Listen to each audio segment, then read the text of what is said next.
Good morning, good day, and good evening, wherever you are. I'm John Holden. I'm the moderator of this program entitled Enjoying Jet Lag, Resuming In-Person Travel and U.S. China Relations. It's my pleasure to offer a few of personal comments about the importance of in-person travel. I was just in Taipei and Beijing for 3 weeks in March.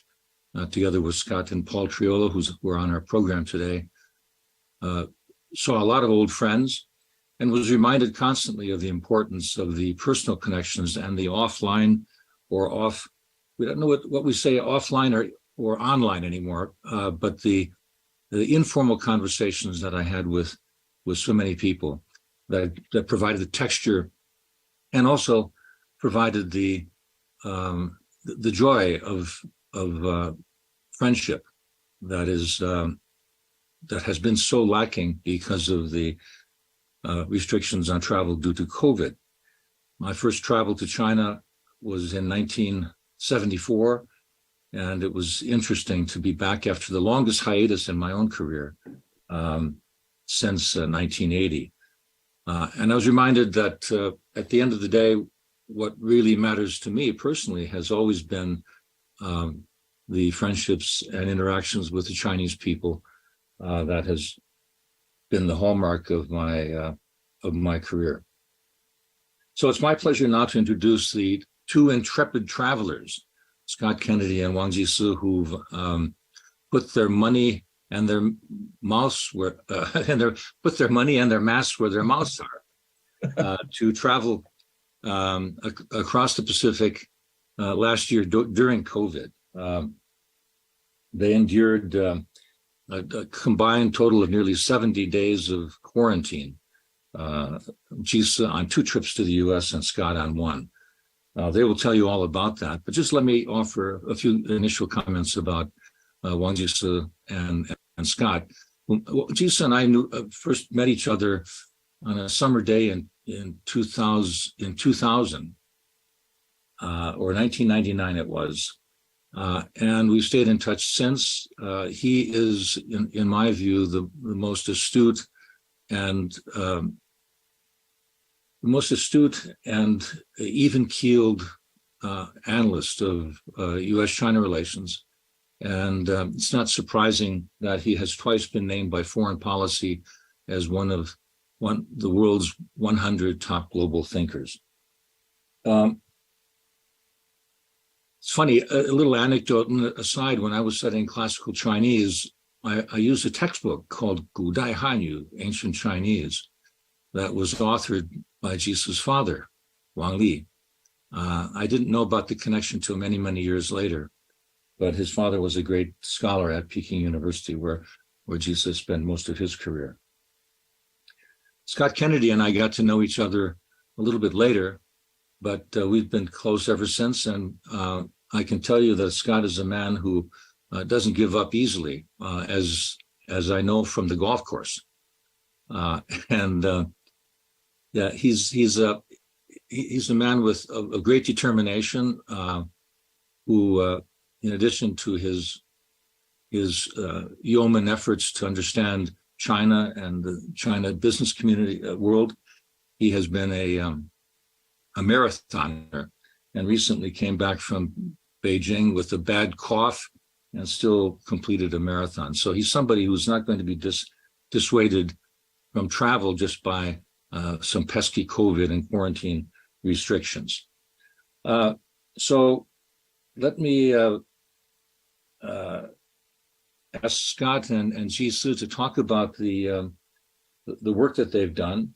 I hope some of you have had a chance to read their foreign affairs article. It's called America and China Need to Talk. A lack of dialogue, visits, and exchanges is raising the risk of conflict. And also their report, Breaking the Ice, the role of scholarly exchange in stabilizing U.S. China relations. Both offer great insights and a lot of food for thought. Scott, over to you. Well, thanks so much, John. And I'm going to let Jisi go first, and then I'm going to follow up. And thank you for getting us started. Jisi? Thank you, Scott, and thank you, John. I'm at Harvard University, staying in a hotel room.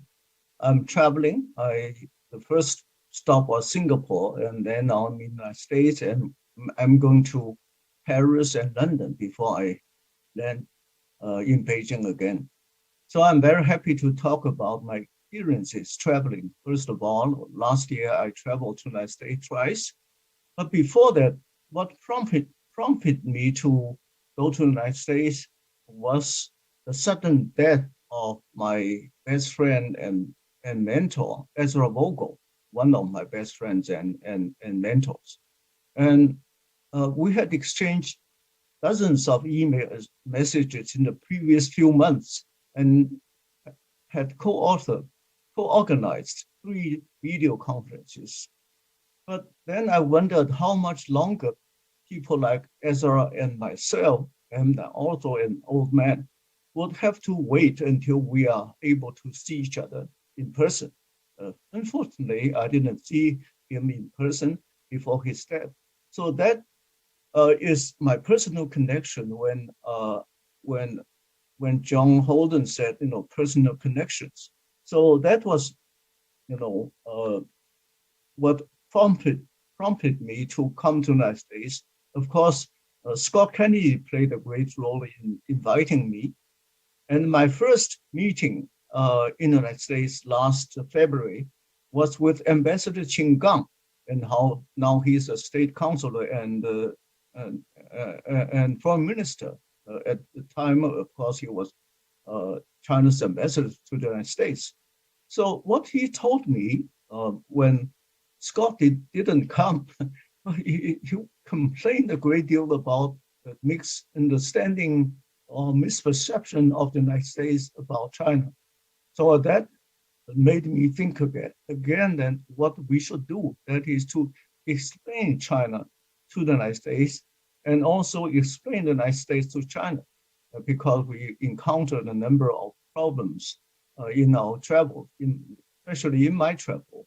For instance, the so-called Asian hate crimes, and United States people talk about the controversy about gun control and related violence and inability to control the spread of COVID until last year, and deepening distrust of political establishment and leaders in the United States.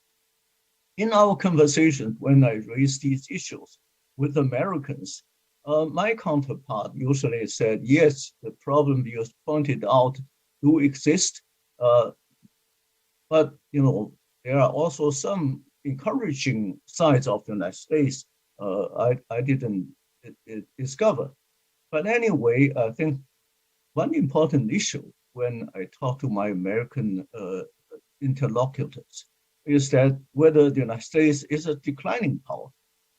It has been becoming conventional wisdom in China that the developing world is presented by China is rising on the global stage, whereas the developed world or the Western world led by the United States.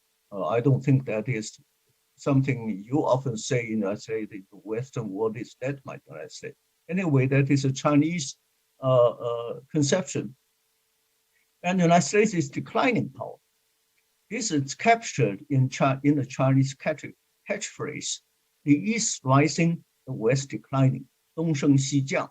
While most Americans I talked to during the trip acknowledged American political disunity and the number of challenges the nation faces internal and externally, they tended to point out that China's deficiencies and weaknesses are as well as the United States. So there's still some comparative advantages over China in the American view. Compared with my earlier interactions with the United States, with American colleagues, Americans were less confident about U.S. capabilities, but were also more critical of China's overestimation of its own power. A couple of American colleagues contended that China's triumphalism was dangerous because it would lead to aggressive behavior abroad and tensions with the U.S. My own take is that the United States has been relatively declining in comparison with China. And also, the developed world is weakening in terms of its share of total global GDP and global population vis-a-vis the developing world. The United States, as the leading power in the developed world or in the Western world, is in relative decline. However, when weighing U.S. power in comparison with other major players in the world, including Japan, Russia, Germany, France, Britain, only excluding China and India, its relative measurable material capabilities have gotten stronger in the last decade. In particular, the United States' technological edge and economic potential are striking. And Americans' assessment of China's strength and trajectory varied, as I found. Expectantly, those who were seen as hawkish toward China did not use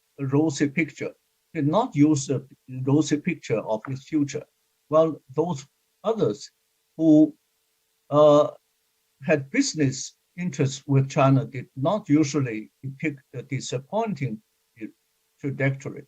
That is the major finding I had in the United States. And in my conversation with my American colleagues, it was not difficult to discern a certain kind of political correctness they had to observe when talking about China. That is, they cannot say many good things about China. They have their domestic constraints. And I don't think I will have many others to say because of a time constraint. The conclusion I have after the two visits, including this visit, is that the U.S.-China relationship is not in good shape, and mutual strategic distrust has been exacerbated to an alarming degree, and the perception gap in all the important issues has been dramatically enlarged. And I'm very much worried about one phenomenon, that is the passiveness and also what we could call resignation. At this moment, both Beijing and Washington are waiting for something to happen, but they are not taking initiatives for turning the bilateral relationship in a very positive way. Are we talking about the next summit meeting, whether this is in San Francisco or elsewhere? And when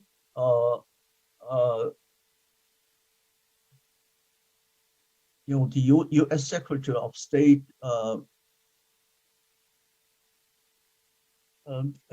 Tony Blinken, will he resume his plans to visit China? What are the other opportunities we are seeing with each other? Of course, some American financial officials are coming to China. This is a good sign, but we should have some other more substantive dialogues to change the relationship for better. I think I should stop here. Thank you, Jisi. That was perfectly on time, and you left us with some food for thought. Scott, over to you. Well, John, thank you very much for hosting today and for everyone being with us.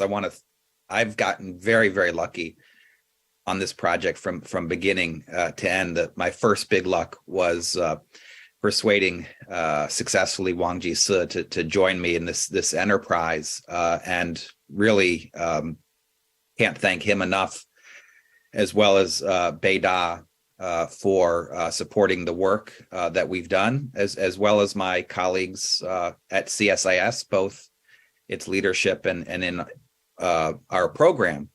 I also want to thank the Luce Foundation, who supported us from beginning to end on this enterprise. And we couldn't have done this without them, and we're lucky to be able to keep continuing to collaborate with the Luce Foundation. I think also Jisi and I were lucky. We did run into a variety of challenges throughout our travel, but we both tested negative throughout, and as a result, we didn't face extra additional quarantining. We weren't. I wasn't placed in a centralized facility in China like so many others were. And of course, in China and the United States, millions of people got very sick and died. And people suffered tremendously as a result of just simply being locked in their homes and facing many other challenges the last 3 years. And so the difficulties we went through were small by comparison with what people in our two countries and around the world have gone through. But I think the purpose of our project, which we reflected in the Foreign Affairs piece and the report that we just issued, really tries to reemphasize and remind people how important travel, direct communication, field research is for professionals like us that claim to be experts on the other country and on our relationship, as well as for government officials that manage our relationship, for business people, for others. You miss so much, big and small, by staying in your basement or just being on Zoom. And that really came through in the two trips that we took. And so the argument is basically that whether we're friends or foes, ignorance isn't a good tactic to figure out how to deal with the other.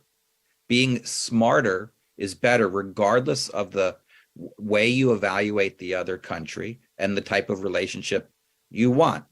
I've heard from Americans and from Chinese, we already know enough about them. No, we don't. We need to learn a lot more. And that learning process is ongoing. It never, ever stops. When I was in China last fall, the most common argument I heard about the United States was that, and why relations got worse was that the U.S. had hoped by letting China into the WTO that China would become a free market democracy, and that it didn't. And so the U.S. lost hope in that enterprise and turned on China in a very harsh way. Nothing China did. A few weeks ago, when I was in China again, I didn't hear that argument at all. Instead, what I heard again and again was that China's GDP is now roughly 65 to 70% the size of the United States. And in the 1980s, when Japan's GDP was roughly that level relative to the US turned on Japan. And so it's just turning on China again. Not an ideological thing, just simply about power. Now, if you didn't travel to China in the fall, you wouldn't have understood the change in arguments that I heard a few weeks ago. And you wouldn't understand the similarities in them. Both of them have a similar foundation, which is China has done nothing wrong to justify any negative policies by the United States and anybody else. And we know that the rest of the world just doesn't think that is true. But China wouldn't really be aware of how deep the concerns are about its trajectory without interchange at multiple levels in person across the two societies. And I hear the same kinds of views from Americans. I think one of the most common views in Washington, D.C. is that There is nothing that the US can do, positive or negative, reassuring or deterring, that will change China's trajectory under Xi Jinping. It really just doesn't matter because China has set its sights on its goal, and there's nothing to change that trajectory. And I think that that is also just wrong. What it suggests is that anything that the United States does makes it blameless in the direction of the relationship and where we are going, and that diplomacy doesn't matter. And I think we've learned over many years that diplomacy by officials, by scholars and others matters a great deal. It's hard to measure sometimes at the individual daily level, but we know over time it matters a lot. And we know what happens when there is no diplomacy, where we're headed. It's that type of pessimism that Wang Jisi described. You know, one of the most, and a lot of times when you go to China, or when you travel to the United States, you don't know what you're going to find. One of the most important initial trips that I took to China was in the summer of 1994. And I was in a meeting with one of the speakers who's going to join us in a minute, Susan Shirk. Very hot summer day in China. And we went to talk to some folks from the Beijing Academy of Social Sciences. And in the back of that room, a lady raised her hand and asked a harsh, tough question to me. And that was the first chance I ever got to meet Hu Shuli. And the first time that Susan got to meet her. And wow, that's a fireworks moment for me. Wouldn't have happened without being on the ground. Things like that happen all the time, I'm sure, for Jisi when he travels and anyone goes in any one direction. The result of insufficient travel are these two echo chambers in Beijing and Washington, which is feeding this vicious cycle in the relationship, in which that estrangement, because we don't travel, has led us to conclude that the other side has the worst motives for the other, blame entirely the other side for the decline in the relationship, a view that they themselves are winning and that they are paying few costs as a result. It also means that it's very difficult for either side to persuade the other that they have more positive intentions and that they might be able to reach a deal and stick to it. Hence the pessimism, the resignation, the fatalism that Wang Jisi described. We have to break that those echo chambers and this vicious cycle, or we know what the outcome is going to be. It's very, very obvious the direction we're headed. And you know, like Jisi, I'm very, very pessimistic, but I am not yet succumbed to fatalism. And so hence we have some policy recommendations in what we have written. Three things I'll highlight right now. The first is the need to renew connections, particularly air flights. We've basically solved the visa problem, but there needs to be more flights. And I've heard this from airlines and from officials that it's difficult to increase flights now because of the Russia-Ukraine war and the inability of American airlines to overfly Russia and the polar route, and therefore be at a competitive disadvantage to Chinese airlines. I understand that in normal times, that's a serious challenge, but this is not normal times. We need to treat now like an emergency, that we need to do whatever we can to restore links. And, you know, if you go on to the airlines' websites and you punch in air flight, you will find that if, for example, you want to fly business class, $50,000 tickets is what they're advertising now. And if you put in economy class, it'll be over $5,000. That's not acceptable. And we really need both governments to figure out how to work with the airlines to resolve this. We need much more dialogue between the two governments. As was mentioned, they have started to try and find their way back to the table. They need to work harder to get themselves back to the table, the Biden administration and officials working in the State Council under Xi Jinping. In addition, we need members of Congress and the National People's Congress and the Chinese People's Consultative Conference to travel to each country. Between 2010 and 2019, there were, at least by our count, 48 congressional delegations to China, including 141 members of Congress, including 89 Republicans and 52 Democrats, and including 51 members of Congress who are still in Congress today. If you are deeply worried about the direction China is going in, you should be traveling to China to look into the problem, to talk to the Chinese, to explain to them why American policy is the way that it is, and let them understand that you're not taking these positions simply for domestic political purposes. We need both folks who want to rebuild the relationship and people who are very skeptical to travel, and perhaps even the latter even more. Lastly, we need to restore connections between the two societies: journalists, tourists, business people, scholars, families. And of course, there are a whole bunch of obstacles. It's not good enough just that you get on the ground in the other country. You need to be able to do your job or what you're there to do. Journalists who go to China need to be able to travel around China to do their reporting without harassment. And Chinese scholars that come here to the United States need to be able to do their work without harassment. So there's a lot that needs to be done just to put together back to a normal situation. Again, it's not a question of whether we're going to be partners or friends with China or foes. We need to do this regardless. So that's the clarion call that Wang Jisi and I put forward through our work and through these reports, and we hope that others take us up on this call. Thank you so much. Thank you, Scott. I urge everyone on the call to read the report called "Breaking the Ice." Tom Friedman had a report out this last couple of days when he referred to his cardinal rule of journalism, which is if you don't go, you don't know.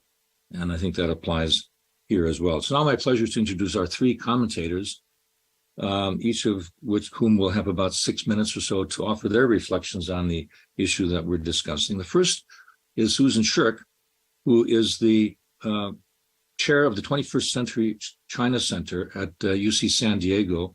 You also know Susan has served in government as the Deputy Assistant Secretary of State for China, Taiwan, Hong Kong, and Mongolia. And she's the author of many works of scholarship, the most recent of which is called Overreach: How China Derailed Its Peaceful Rise. Our second commentator is Qingguo, who's a professor and doctoral supervisor and the former dean of the School of International Studies at Peking University. He's the author of many works about China, and like Wang Jisi is one of China's most eminent scholars of international relations. And last but not least is Paul Triolo, who, like me, is a non-resident senior associate with Scott's trustee chair at CSIS. He's also senior vice president for China and technology policy at Albright Stonebridge Group, which is a friendly competitor of my company, McLarty Associates. Paul and Scott and I were recently at the China Development Forum, and Susan, you and I were on a call that was both virtual and in person, hosted by Madam Fu Ying. That was the last time I saw you. So, Susan, over to you. Well, thanks so much, John. And I'm so glad to be part of this group and this effort. And I feel passionately about it and agree with everything in the report and what I've heard from Scott and Jisi this morning. Just a few brief points that I'd like to make. I was supposed to be at the China Development Forum, but I had let my own passport go to I only had 5 months left, so I couldn't apply for a Chinese visa. So it's my own, lack of sense of responsibility, but I'm waiting for my passport to be renewed now so I can do what I can to get on an airplane. But there are many obstacles still remaining, as Scott has pointed out. I believe that between now and the APEC meeting that's to occur next fall in the United States, this agenda of addressing the obstacles in the relationship between our two societies is really a great agenda to try to pursue. And I think that both governments should pursue it, should agree that they're going to actively pursue it, not just because it's important in and of itself, but also it will be a critical confidence building measure for reducing the pessimism, the hostility, and the tension in this relationship that is making the ability to reduce the risk of war, to get agreement on issues of dispute between the two countries much, much more difficult. Because if there's so much mistrust, so much hostility, it robs the other side of any motivation to actually make compromises in order to get agreements. If you really believe, as Scott has noted, that there's nothing the US can do, and if China believes that there's nothing it can do to improve and stabilize relations with the United States, then you're never going to get any progress in resolving the specific issues of dispute, and both countries will just head off a cliff into an actual war. So I agree completely with Scott that it's an emergency situation that needs to be addressed urgently. And I think this is an agenda which is very useful and very suitable for this period between now and the APEC meeting. One of the first things that should be done is that both sides must make transparent what their own rules and practices are for travel between the two countries. I don't, Scott, the one thing you said that I don't agree with is that the visa problem is solved. The 10-year visas have been restored, but for so many people in China remain extremely apprehensive and unclear about what are the rules for coming to the United States. They're afraid of being apprehended when they arrive in the airport. Students certainly, and visiting scholars, that there's a lack of clarity about, for example, whether or not being a party member dooms you to getting a visa to come to the United States. This has to be made clear. And of course, I would recommend that we eliminate any issues related to party membership, given how many of the best and brightest Chinese citizens are party members, because if you go to an excellent university, you will be recruited to become a party member. And being a party member is important for your career in China. Therefore, to eliminate those people from the possibility of getting a visa to study in the United States, or even to have some other type of visa to stay in the United States, is extremely counterproductive for the United States. So, and then on the Chinese side, what are the rules about collaborative research, about access to archives? Qingguo a few years ago was courageous enough to call for Chinese university administrators to remove the obstacles for collaborative research. This is the sort of thing that we really must do if we're going to continue to have collaborative social science and humanities research on China and on U.S. views of China. Recently, I've heard from far too many China scholars that they are some of them are leaving the field because they're so pessimistic about the future and so depressed about U.S.-China relations and believe they'll never again be able to do field research in China. If they're not leaving the field, then what they are doing is switching their research agendas. So they study the Chinese diaspora outside of China, they study China's overseas investment, or it's going to be a great boon to studies of Taiwan. People are studying Taiwan. Well, all that is fine and good, but it's a tragedy if we've invested all this effort in training people to learn language and they can no longer do field research in China. So at 21st Century China Center at UC San Diego, pursuing collaborative social science and humanities research on China and U.S.-China relations is a core part of our mission. We continue to keep trying to do it. Fudan University still has the Fudan UC Center on Contemporary China based at UC San Diego.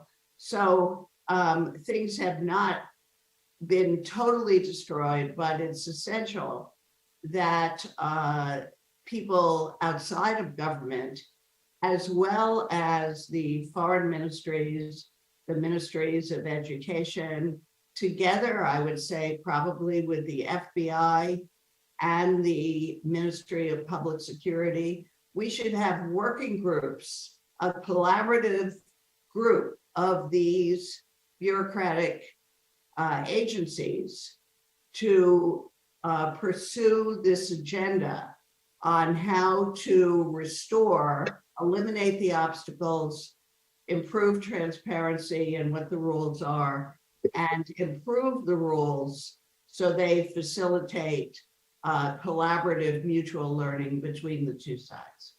Susan, thank you very much for that call to action and for your observations. It's good to see that the UC San Diego is persevering in its important mission. So now, Qingguo has joined us from Beijing. Good evening, Qingguo. It was nice to see you in Beijing a few weeks ago. And over to you for your comments. Hi, good evening. Thank you. I agree with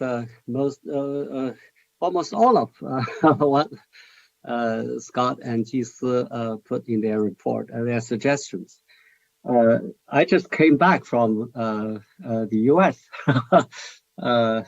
This noon, actually, after attending a conference in Princeton. I definitely agree that we should restore the normality of travel. I mean, this is crazy, traveling for more than 20 hours. And it's so expensive. And also, I think, well, I made the point in different places that we should, China should also lift the COVID, PCR test requirement. I mean, it's such a hassle. It's also very expensive. If you do it in the US, it's $150. Doesn't make sense to do all this and increasing the difficulty. And also air travel. I think I mean, we have to decide whether, resumption of the normal air travel is in our interest. I think it is. So if that's in our interest, then we have to work out ways to restore the travel, direct travel, as soon as possible. Okay, so they have to work very hard on this. And also I think we should also, somehow adopt reciprocal rules as to, journalists and diplomats activities in both in each other's country. I think they have a useful role to play in terms of enabling people of both countries to get a better sense of what's going on in the other country, and also to that's a basis for formulating good policies, sensible policies. Yeah, we should also take measures to facilitate contacts and rational dialogue at all levels, both governmental and legislative, and also people to people. I think they are the foundation of our relationship. We have differences. We can never be totally in agreement with each other.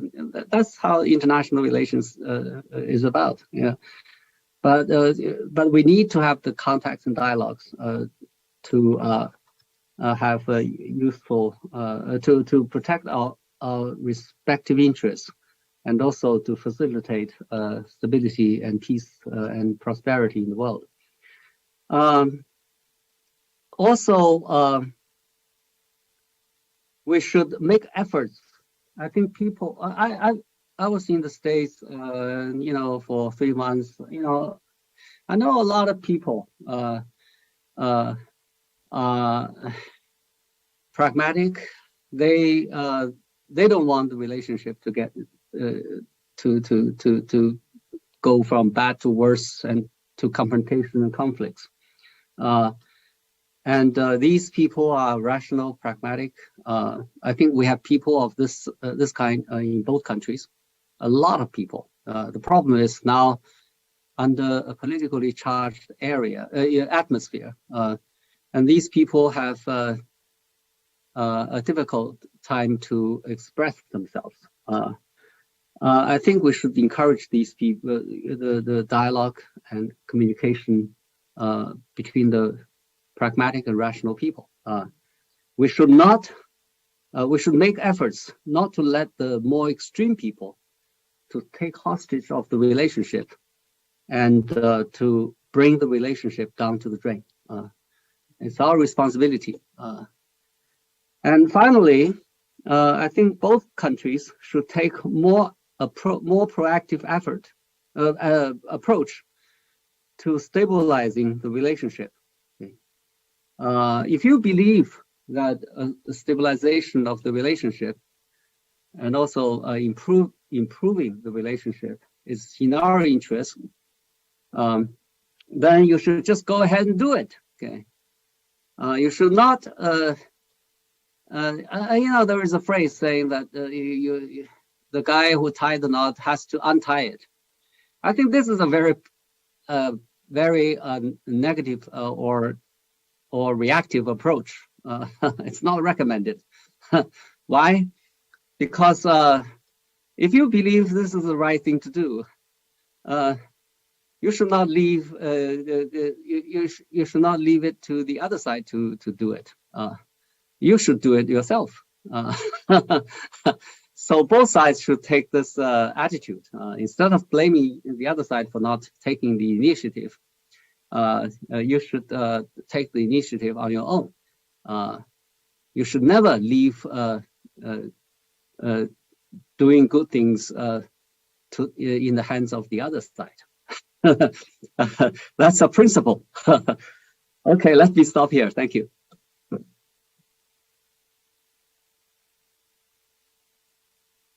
Whoops. Thank you, Qingguo, for those wise remarks. I think sometimes we allow a bad relationship to be the enemy of any improvement in the relationship, which doesn't make any sense. Paul, over to you for your comments. Thanks, John, and very happy to be a participant here. I second all the great comments on the need for dialogue. My focus, of course, is on the business environment, and so I'm representing clients who have lots of business in China. So the need for dialogue and understanding, of course, is even more paramount here when we have companies that are trying to work through complicated regulatory issues and other things where we need to interact regularly, for example, with the government of China. So getting back to China in that sense was sort of indispensable for me. I did participate in the CDF, which I found very interesting. And of course, part of my goal there was to sort of assess the business environment. And of course, there are challenges there. My visit was bookended by both the wrapping up of the due diligence firm in Beijing for still unknown reasons, for example, and the launch of an investigation into Micron by the China's cyberspace authorities, which again, we still don't really understand the basis for that or how that will come out. So the business climate is very challenging, obviously. And so my goal there was to sort of reconnect with lots of people on the ground, both in the business community, in the Chinese government and academia. And of course, I found it to be extremely useful and rich to be able to talk to people face to face and really gauge sort of the direction, particularly coming out of the last 6 months and the people's the Party Congress, the National People's Congress, and sort of restructuring the Chinese government. So for my clients, I sort of need to understand the directionality of sort of regulatory and policy making in China and how that's happening. And it's in this particular current environment, it's really hard to do that. As I think somebody mentioned earlier, maybe Jisi, the issues like the numbers of reporters on the ground for major media outlets, for example, in the U.S. is very low. So it's really hard if you're sort of relying on second and third hand sources to understand sort of just something as basic as Chinese government policy and structure and sort of directionality coming out of the lifting of the zero COVID restrictions, for example. And so I caught a little tail end of some of the restrictions and have to get tested to travel back through Tokyo, for example. But it was still pretty minimal, I know, to what Scott and Jisi had to deal with in traveling earlier. But I think it's really probably never been more important, I think, for Western business people and academics to really be on the ground in China and get sort of a firsthand view of things and not rely on on sort of the other people to explain China to them, and particularly given the complex issues facing the bilateral relationship. I think that's again even more important to sort of get a firsthand and visceral understanding of this. We have my company has a really good team on the ground in Beijing that we work with. So part of my goal in going to Beijing was to better understand the environment that they're dealing with on a day-to-day basis. And then, of course, we're looking forward to this year when I think Susan mentioned, APEC. We have APEC coming up.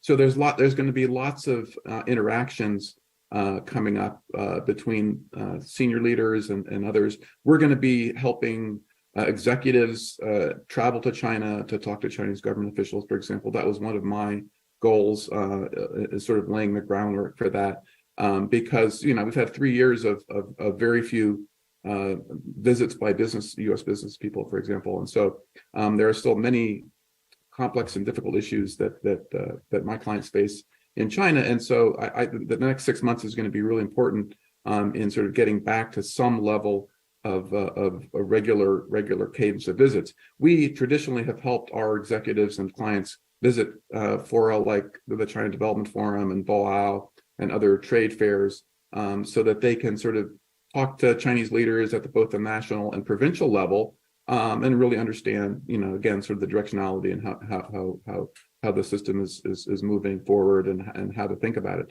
So the picking up of that process again, with given these other tensions around the relationship, I think is really important, because that sort of regular dialogue interaction at the level of sort of business executive to Chinese government official or to other business executives is really important to have.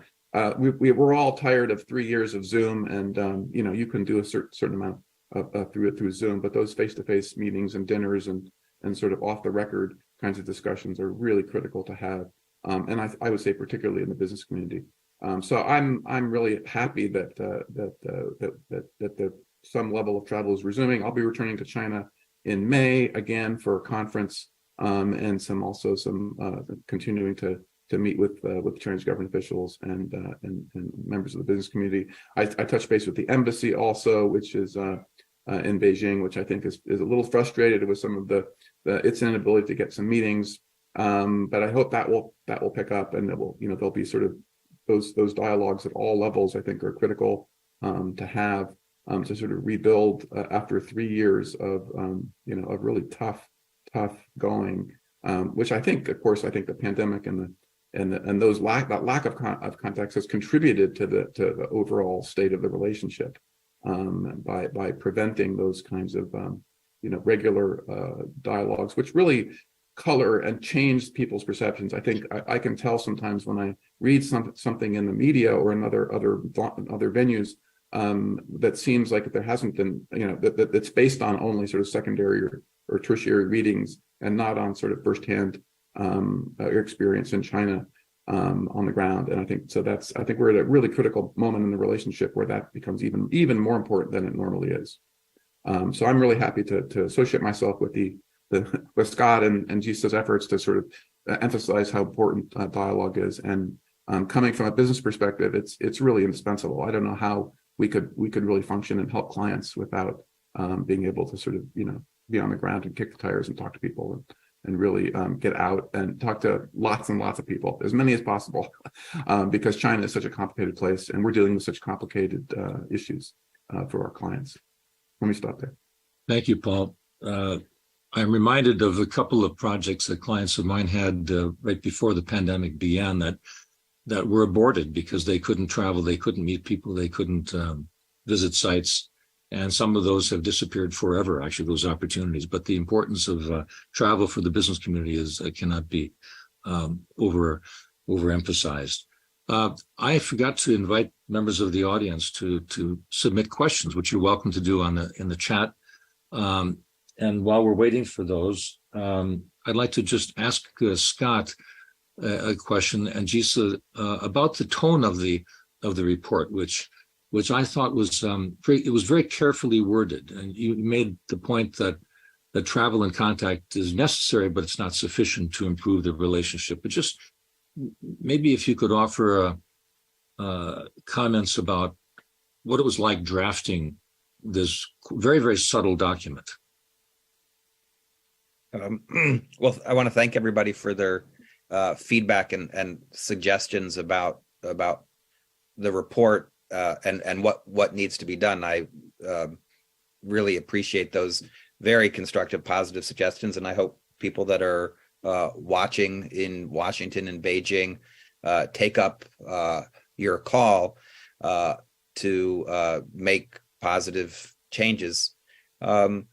This is not an easy project to do, not an easy report to write, because as Qingguo, Susan, and Paul have emphasized, we're in a politically charged environment.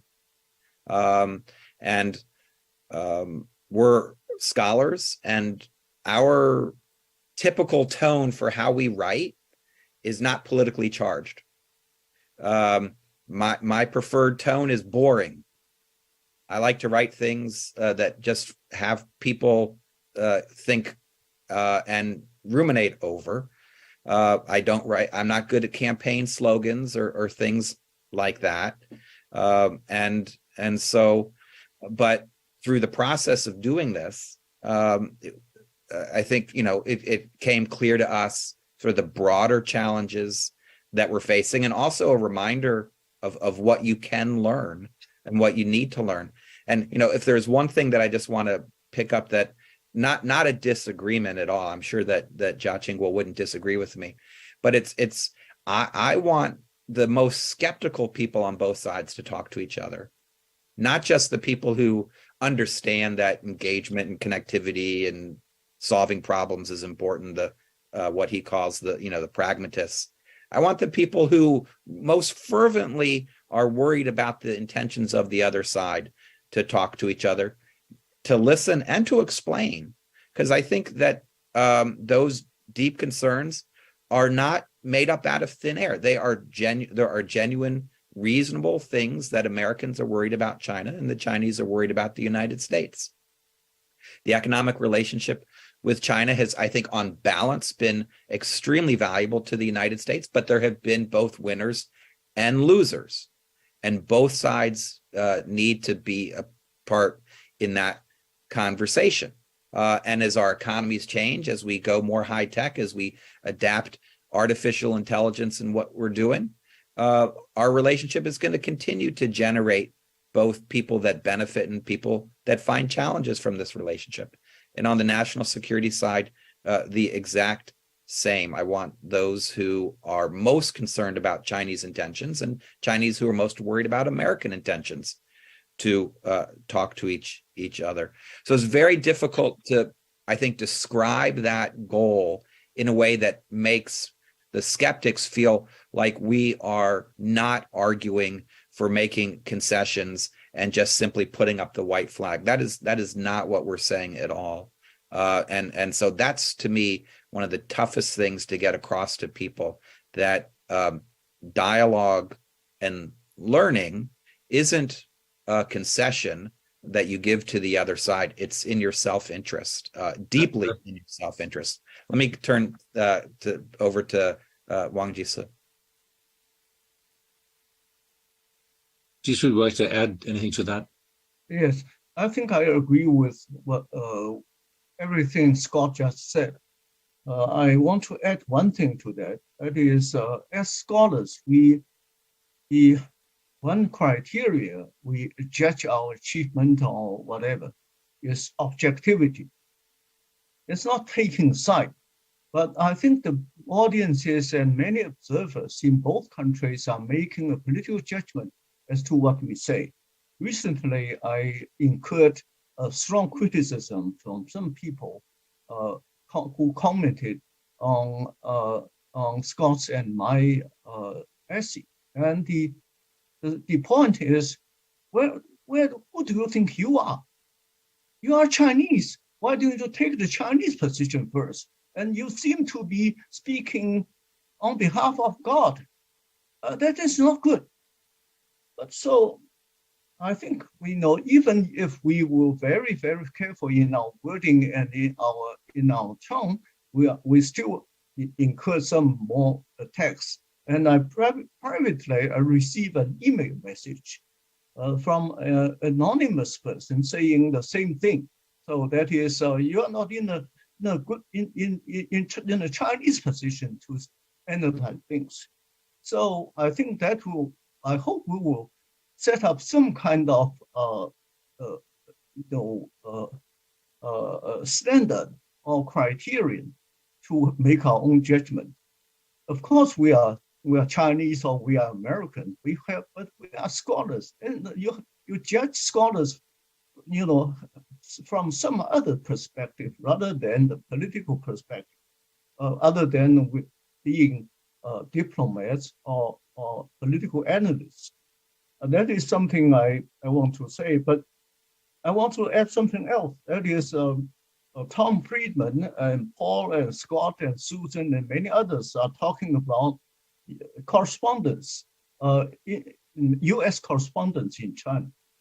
Recently, I spoke to one of them, and he told me that he went to Wuhan to observe the elderly people's complaints. I don't want to name to define what was happening. I simply say, well, that is a proof why you are seen as dangerous people, because you went to that place. I don't think an Iranian or an Arab reporter would go there to observe and to make comments. So I think it is still very difficult when we are politically charged, very difficult for correspondents to go back to the other country and make reports without what you call harassment and what we call guidance. We guide them to whatever they should say. But I think we will have to live with this atmosphere for a long, long time. That's why I'm not optimistic at all. Thank you, Jisi. We have a question from the audience about the Fulbright program. And the question is, what would it take politically for the U.S. to restore the Fulbright Greater China program that was canceled by executive order under the previous administration? I'd like to offer that question to anybody who'd like to take it, including perhaps Susan. I believe this is something that could be very easily done by the executive branch, along with other executive actions undertaken during the Trump administration that the Biden administration could reverse, such as the ban on visas for scientists visiting scholars from certain universities with some military connection. There are some very good technology universities in China where people who have done graduate work or undergraduate work or been visiting scholars at those schools, we simply cannot give them visas to come to American universities, which is very self-defeating. So actually, I've asked some colleagues in the US government about these Trump era actions. And here's what I've been told, is that there's a number of executive branch agencies feel strongly about the risks to national security from China, and they therefore support these Trump era executive actions. But and that from the standpoint of the White House or the State Department, they don't hear any outside pressure to reverse these Trump era actions. They haven't heard enough demand from American society or economy. And so in my view, we need to have a much louder effort from outside the government to call for reversal of these Trump era executive actions. I mean, it's, which I believe are harmful to America and therefore need to be reversed. I would like to see the associations, the higher education associations, being much more vocal, as well as people like us trying to organize various efforts to reverse these misguided decisions. I think, Susan, thank you for those remarks. I think they're very important for us to take on board. And it reminds me of the fact that in both countries, we have different centers of power that have different agendas. In China, for example, I was part of the Yanqing Academy at Peking University. There's the Schwarzman program. These are and there are many other programs that bring foreign students to China, not to control what they learn about China. There may be some efforts there to spoon feed information, but the students are assumed to be out in Chinese society learning about China, both good, bad, and ugly. But there are other elements in the Chinese system that really don't want those stories to be heard.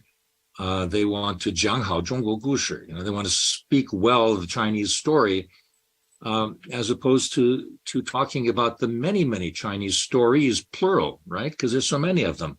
They're not all beautiful. So, we've got a challenge to deal with these conflicting interests within our own societies. We have a question just come in from the audience. Scott has wanted to. Oh, I'm sorry, Scott. Did you want to? Yes, just to add to the discussion so far. So I think sometimes there is a zero-sum relationship between openness and national security, that it's one or the other. And we know that that's just not true, that we have to walk and chew gum at the same time. And that, yes, there are, in some instances, reasonable concerns about IP theft, intelligence gathering, or other things in perhaps both directions. If we're going to have sufficient types of, for example, cross-national collaborative research, we need that research to be robust, but we need to protect the integrity of that research enterprise. And that is requiring to have, robust government systems, but it also is going to require universities, foundations, publishers, the scholars themselves to take on some of the responsibility to protect the integrity of that enterprise from outside undue influences. I know that I often hear universities say, we don't want to have to become policemen and monitor everybody, and because what we want to do is encourage research. And I think, yes, that is broadly true. That's the mission of universities and think tanks and others. But we also have to protect the enterprise that we are engaged in from undue influences. And so we're going to have to take on some of that responsibility ourselves. I know universities are already doing that. The National Institutes of Health are already doing that. But we could do more to protect the integrity of this enterprise. I think if we don't step up in that way even further, the skeptics of cross-national research and travel and people that worry about visitors from certain kinds of Chinese universities, they're going to win the policy debate. So it's going to be, for those who believe in the value of the connectivity, I think we're also going to be the sources of the solutions to minimize the risks that come from that connectivity. Yeah, thank you, Scott. We have time for one more question, and then a quick summary from each of from Scott and Jisi. So the question is, what is the one issue that both countries can find common ground in? For those attempting to build trust, what is the issue that we should look to build trust? Is there one that comes to mind? Different speakers may have different ideas. What is the one issue that we ought to be working on? Top priority. Would like to offer a thought on that. Well, health and climate immediately come to mind. Okay, I'm going to keep it. As well as the stability of the global economy. Okay, those are three separate issues. Those are also important. Jisi, your thoughts? What would be the top priority?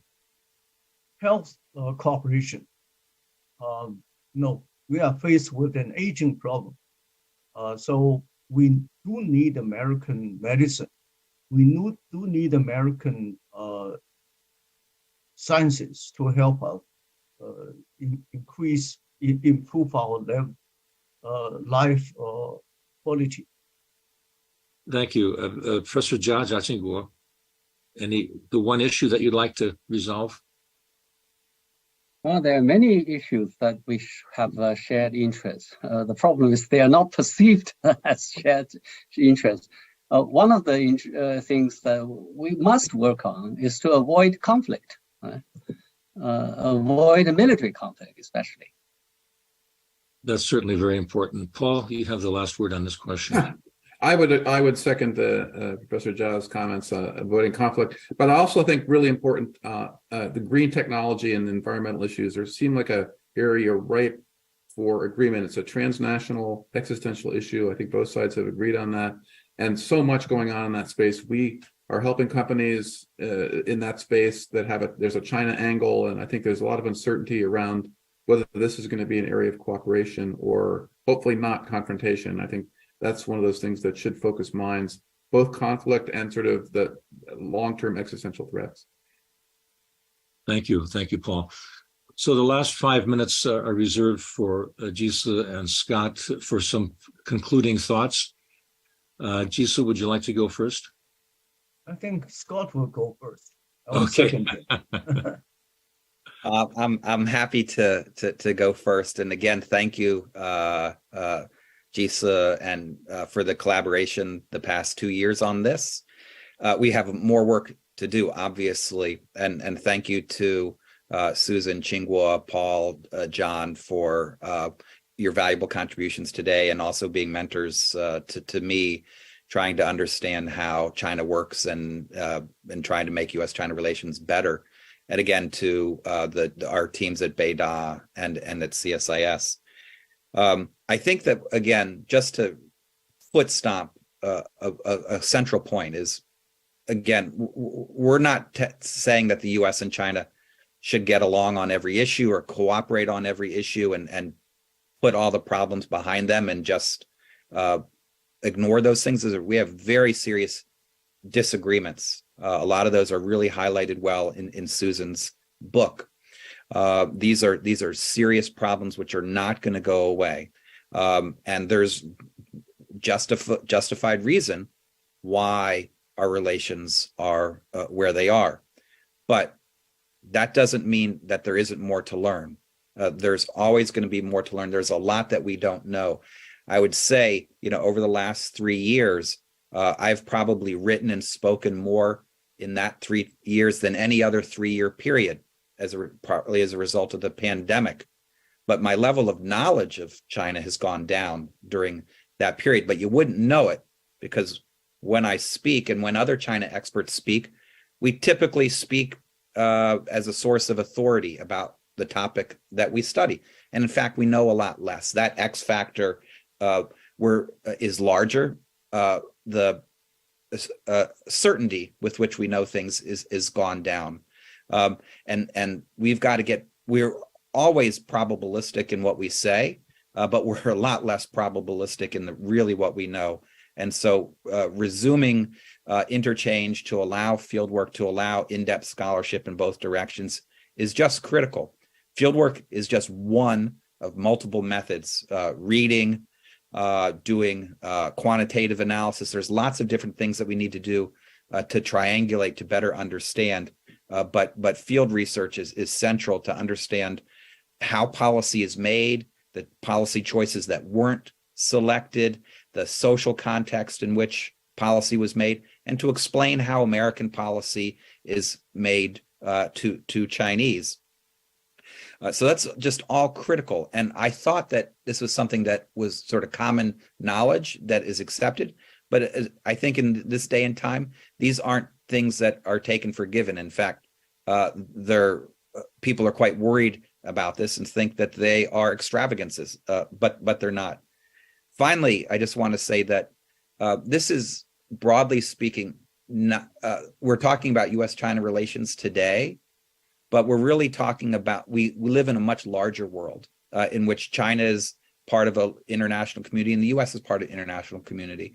And if you look at the debates about different countries' relationships with China and the United States, you realize they're facing many of the same questions. And I was struck in my trips last year, because I went not only to China, I went to Taiwan, I went to Seoul, I went to Tokyo as well, is that the conversations about China vary around the world. And I think a lot of the partisanship and rancor in the United States is you find other places, but elsewhere I found more strength of moderation about how to do analysis about the need for connectivity. And I do think that we're seeing a quicker reestablishment of connectivity between Japan, South Korea, Western European countries, and China than with the United States. The one place where there's not been much connectivity at all, where I hope that there will be across the Taiwan Strait between folks in Taiwan and mainland China. that is worrying as the gulf between the U.S. and China in terms of connectivity. So we live in a much larger world in which we're thinking about bilateral relations, in which these types of connections are really important. So we can, with, as Jisi said, with objectivity, understand the challenges that we face and try to find solutions to them. Professor Wang. I think I agree with Scott that we should also broaden our horizon to see how other countries see the bilateral relationship between the United States and China. So last year I went to Abu Dhabi and Berlin, and now I came from Singapore and will go to France and Britain. Many people are saying that they are very much concerned about the U.S.-China relationship. And Scott talked about Taiwan. I think we should also tell them we also care very much about the relationship, but we also will give their assurances that the two countries are not ready for a military conflict. And we hope that these countries will join us in making prosperity and peace for their own interest, not only for the interests of the U.S. and China. And that is something we should do. But the problem now is that we are faced with what many Americans call competition, geopolitical, geostrategic competition, as if it were a zero-sum game. The United States gains in the Middle East, and we lose in the Middle East. And we have now making a bridge between Saudi Arabia and Iran, and some Americans might say this is their defeat. Actually, I think Washington is more sober-minded about that, and I think there were some discussions between the Arab world and the United States. We should welcome that, and we should also work together to solve the problems, challenges in for instance, Afghanistan.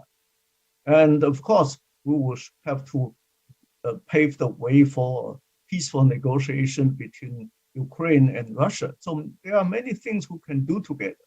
Finally, as scholars, Scott is a think tank person, and I'm a professor. So one thing that we should do together is educate ourselves as well as the future generations in both countries. Then we can have a brighter future. Thank you. Thank you, Jisi, Professor Wang, for those wise remarks. This concludes our program. I'd like to thank Susan Shirk, Qingguo, Paul Triolo, and of course, our two intrepid voyagers, Scott Kennedy and Jisi, for your work. Thank you for joining us today, and good day. Thank you, John, and thank you all. Thank you, everybody.